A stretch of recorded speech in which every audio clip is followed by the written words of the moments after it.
Claude, what exactly is stereotype threat, and why does it matter for the intellectual performance of black youth at school? Stereotype threat's a very simple experience everybody has, I believe, a couple times a day. It refers to being in a situation or doing something for which a negative stereotype about one of your identities, your age, your race, your gender, you know in that situation is that the stereotype is relevant to you. Mm-hmm. It becomes relevant to you. You could be seen in terms of this stereotype about one of your group identities. And if you care about what you're doing, the prospect of being judged and treated in terms of a stereotype in that situation can be upsetting and distracting and interfere with your functioning in it.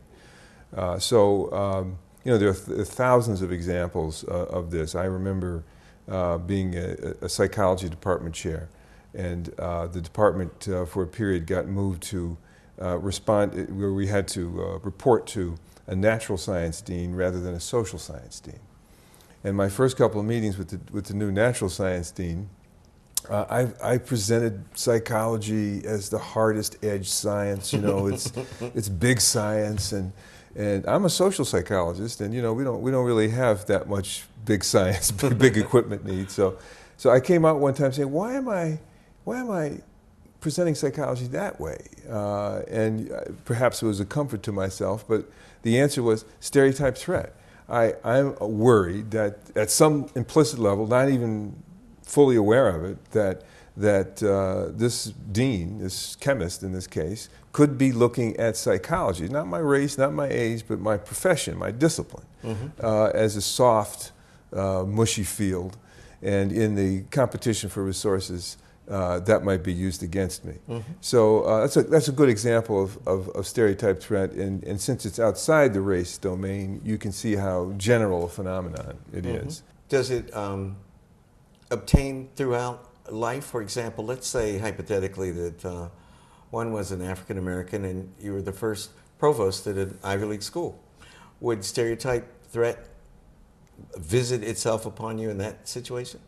Yes, I think stereotype threat can visit. It's an interesting thing. I think if you're so famous, not that a provost is, but if you're so famous and so renowned for your intellectual prowess, like say Professor Gates. Like Cornell West. Oh, Cornell West. Okay, we'll pick somebody not here. Right.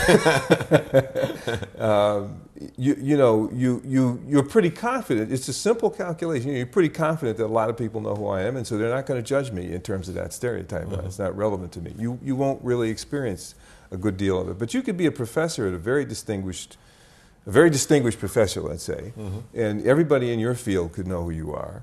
But you walk across the hall to another department where they don't know you are, and they could see you as an affirmative action baby or something, and you know it.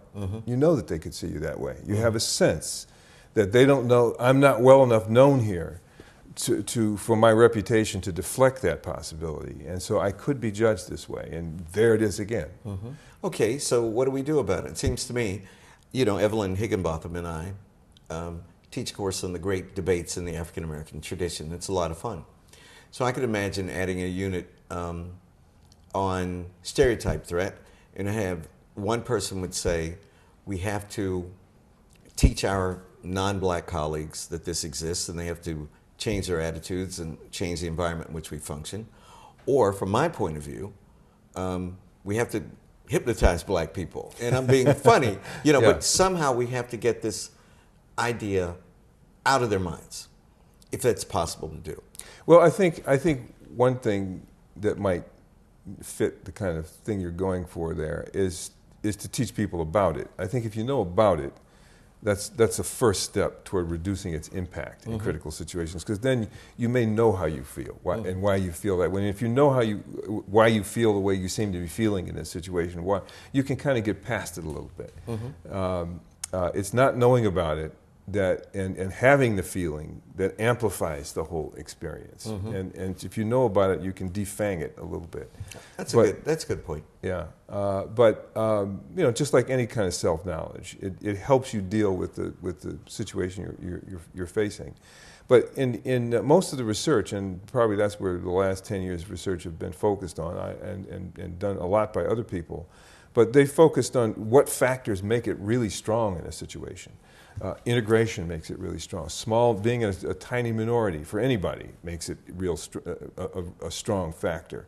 Or having a real no valuing of diversity in a situation, a very homogeneous culture and set of standards that you don't fit. That kind of thing is going to make it really intense.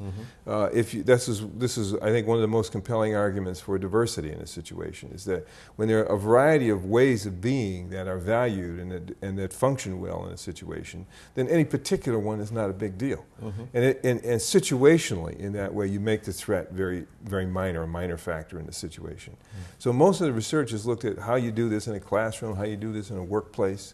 And typical things like the research points over and over again to just the significance of critical mass in this case. If you are in a very tiny minority, you're the only old person in this company, you're the only man in this company, then you kind of get preoccupied with your identity, because there's so many. You're constantly calculating whether it's a factor in the transactions you have, and it becomes something that kind of weights down your thinking and your functioning, because you're kind of constantly it becomes something you're constantly doing. Well, as soon as you add a certain critical mass, that stops. When Ruth Bader Ginsburg joined the Supreme Court, Sandra Day O'Connor said it was like night and day. All of a sudden, she was a normal person. Before that one other person was there, that other woman was there, she felt like everything, that she was just under a microscope all the time. Reporters following her to restaurants, sending, every decision, they were combing over for what would be the woman's point of view. As soon as two women are there, it becomes a kind of a non-issue.